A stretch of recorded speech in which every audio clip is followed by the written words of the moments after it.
It was the central thesis of Ted Chirac's groundbreaking 1973 film documentary, The Second Gun. According to his own testimony, Caesar was a last-minute recruit for duty at the Ambassador that night. He had worked for Ace for less than a week. Caesar has admitted that he had his gun drawn that night, but he says he never fired it. But another witness, journalist Don Schulman, claimed to a radio reporter immediately after the murder that he saw Caesar fire his gun. I was in the entryway following the senator. He stopped and shook hands with several people and started to progress again. We were packed in there like sardines. There were lights and cameras and people and a lot of excitement. The senator just finished shaking hands with someone, and another man, I think it was the maitre d', walked up and took his hand. As we were slowly pushed forward, another man stepped out and he shot. Just then the guard who was standing behind Kennedy took out his gun and he fired also. The next thing I knew is that Kennedy was shot 3 times. Now, how far was Sirhan from Senator Kennedy at the time? I would say approximately from 3 to 6 feet. Where was this guard who was firing his gun? He was standing directly to the side and back of Kennedy. On what side? He was standing on the right-hand side. Now, Don, did you tell this story to any police authorities?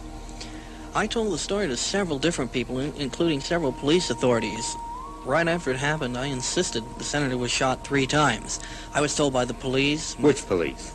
Well, I was told by the FBI that I was told by the FBI, my own news people, that I was mistaken, that I was wrong. The senator was only shot twice. Now, when you say your own news people, who do you mean? Well, I was on the air with Jerry Dunphy. Also, I did a tape recording with Jeff Brent. And several people I told. In fact, I also told them that the guard pulled out the gun. And everyone told me that in the confusion, I didn't see what I saw. Well, I didn't see everything that happened that night because of the blinding lights and the people screaming. But the things that I did see, I'm sure about. And that is Kennedy being shot 3 times. The guard definitely pulled out his gun and fired. Jerry Dunphy once again back at KNXT election headquarters. Don Schulman, one of our KNXT employees, witnessed the shooting that we've been telling you about. Kennedy was walking toward the kitchen. That was his route out of the ballroom. A man stepped out of a crowd and shot Kennedy. Kennedy's bodyguards fired back. The suspect now in custody at the Ambassador Hotel. And I definitely wouldn't have voted for Bobby Kennedy because he had the same ideas as John did, and I think John sold the country down the road. He gave it to the commies. He gave it to whoever else he wanted to. He literally gave it to the minority.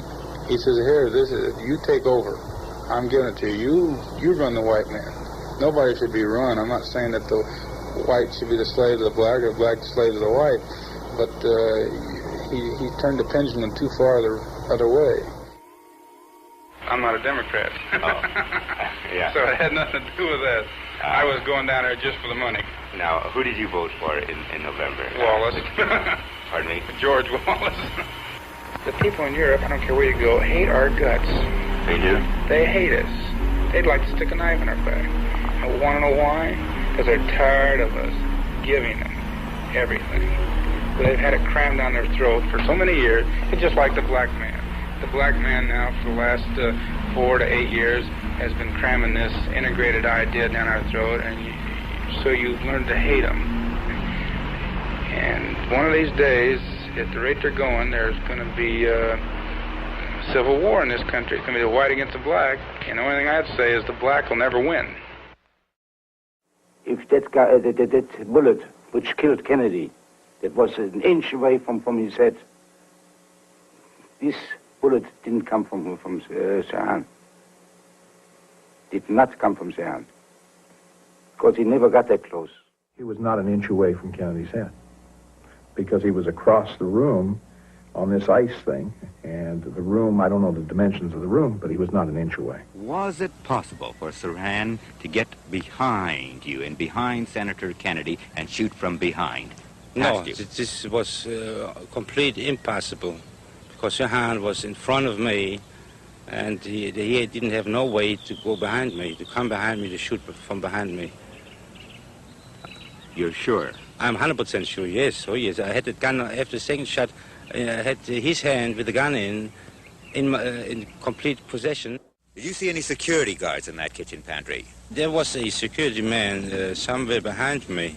I don't know how far away from me. On what side? Somewhere around, right on the left side, you know, right behind Kennedy, somewhere around there. We also know, I've found this in the files recently, that various parts of the hotel were guarded by different guards. Thane Eugene Caesar was one of several guards hired by the hotel through a security. A security had like 8 or 10 guys there that night. And different guards were being very good at their posts and checking people's ID and only letting certain people in. But for whatever reason, the kitchen was constantly unguarded, and one of the Kennedy staffers is complaining to the police in the files about how she had to keep shooing people out of the kitchen.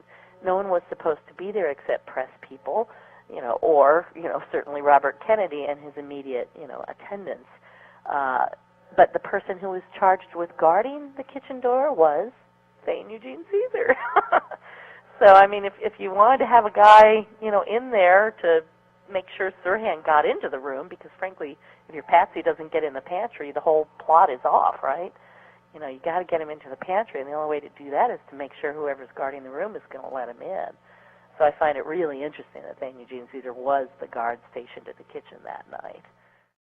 When I got to the police station, I noticed I lost my tie, and I figured, well, I figured when I got knocked down, when it got knocked off. Well, so when they took me back to the hotel, I went into the kitchen area, and the sheriff was still there. There was 3 or 4 men there. They were looking for bullets because there was all. While the circumstantial evidence against Caesar is strong, it should also be mentioned that there are reliable reports of other guns in the pantry.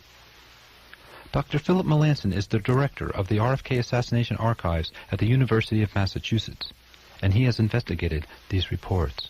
To date, there have been 4 witnesses whose accounts seem credible to me, who have talked about seeing a man in plain clothes with a gun in the pantry. And 3 of those 4 witnesses allege that such a gun was fired in proximity to Kennedy. Since there were no Secret Service men present in the pantry, these reports have sinister implications. As Sirhan stepped out and fired at the senator, as he was going down, I saw many guns being pulled out. And one gun was pulled out by a security guard, and it was fired. And that's what I saw. The first policeman to arrive at the Ambassador Hotel after the shooting was Sergeant Paul Sharaga. As Sharaga moved through the parking lot, he encountered a severely distressed older couple.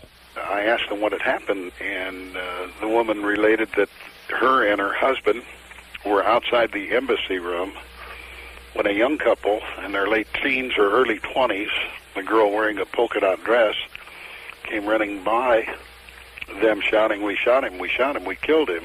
And the older woman asked, "Who did you shoot?" And the young woman said, "Kennedy, we shot him, we killed him." And then the 2 of them ran off, just real happy, real joyful. Shraga took the names and addresses of the couple he remembers as the Bernsteins and immediately put out an all-points bulletin on the 2 people they described.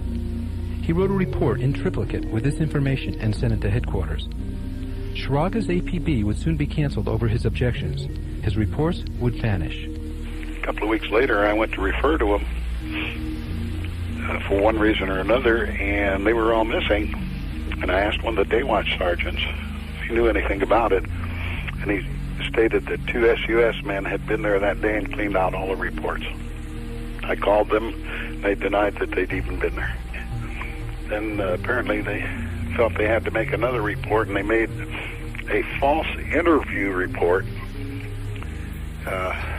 which stated that they interviewed me, and I had retracted my statements about "we shot him" to "they shot him." I never was interviewed. I never contradicted my first 2 statements, but nevertheless, apparently they thought that the reports would not be scrutinized or subject to scrutiny. What they didn't count on, I guess, was the fact that I'd kept one of the reports myself, the original stencil copy. But disappearing reports and canceled APBs were not the only oddities the evening of June 4th. We lost complete radio communication for a period of 40 to 45 minutes. Something was very strange. It never happened before. At present, there's no question in my mind that elements of the CIA were involved. Two of the officers, Lieutenant Pena and Hank Hernandez, and the LAPD. It was the central thesis of Ted Chirac's groundbreaking 1973 film documentary, The Second Gun. According to his own testimony, Caesar was a last-minute recruit for duty at the Ambassador that night. Progress again. We were packed in there like sardines. There were lights and cameras and people and a lot of excitement. Senator just finished shaking hands with someone, and another man, I think it was the maitre d', walked up and took his hand. A reporter immediately after the murder that he saw Caesar fire his gun. I was in the entryway following the senator. He stopped and shook hands with several people and started to... As we were slowly pushed forward, another man stepped out and he shot. Just then the guard who was standing behind Kennedy took out his gun and he fired also. The next thing I knew... He had worked for Ace for less than a week. Caesar has admitted that he had his gun drawn that night, but he says he never fired it. But another witness, journalist Don Schulman, claimed to a radio